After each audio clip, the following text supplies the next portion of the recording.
Hello everyone, this is lecture 4 on subject Income Tax 2 for BCom 6th semester students.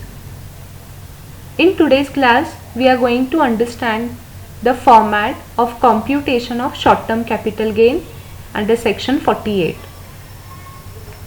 There are two types of capital asset. One is short-term capital asset and second one is long-term capital asset.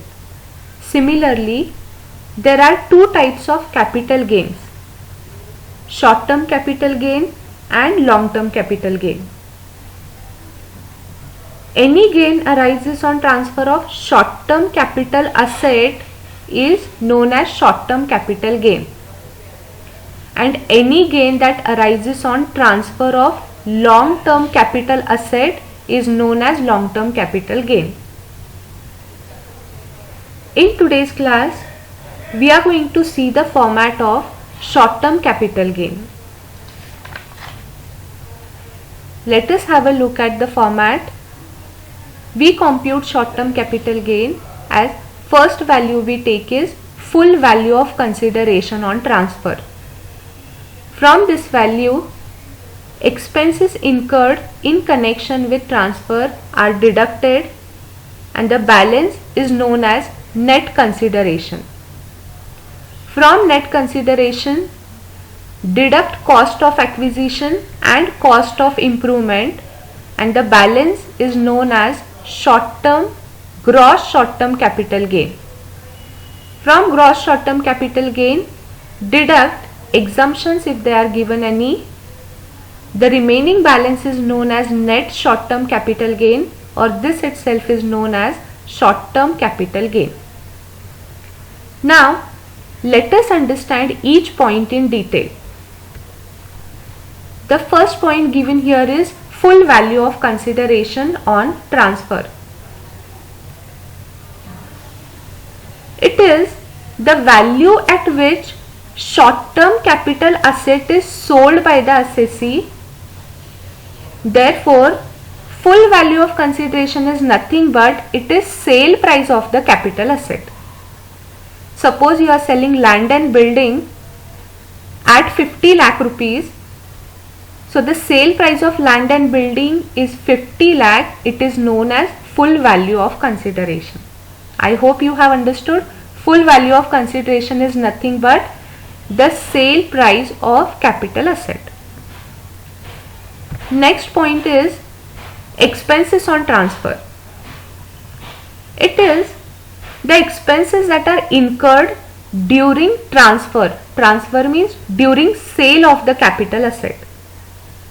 For example, if you are selling your land and building, or in that case any other capital asset, you are likely to incur certain expenses such as registration fees, stamp duty, legal charges, brokerage, commission, etc. Therefore, expenses on transfer are incurred by assessee in connection with transfer of capital asset, and these expenses are to be deducted from full value of consideration. Therefore, the balance remaining is known as net consideration. From net consideration, you have to deduct two values. First one is cost of acquisition. Cost of acquisition is the value at which capital asset is acquired. Capital asset is acquired means the value at which the capital asset is purchased by the assessee, and it also includes expenses incurred by assessee to acquire it directly. And the next value is cost of improvement. Cost of improvement are these expenses which are incurred by assessee to improve the capital asset. For example, you have a residential house and you want to renovate it. So the amount of expenses incurred on renovation of the house is nothing but it is cost of your improvement. Next, and if any capital expenditure are incurred towards the improvement of capital asset, it is called as cost of improvement, and these expenses are to be deducted from net consideration along with cost of acquisition. And the balance remaining is known as gross short-term capital gain. Now next value is exemptions. If there are any exemptions associated with the capital gain which assessee can claim under this section is to be deducted from gross short-term capital gain, and the balance is known as net short-term capital gain.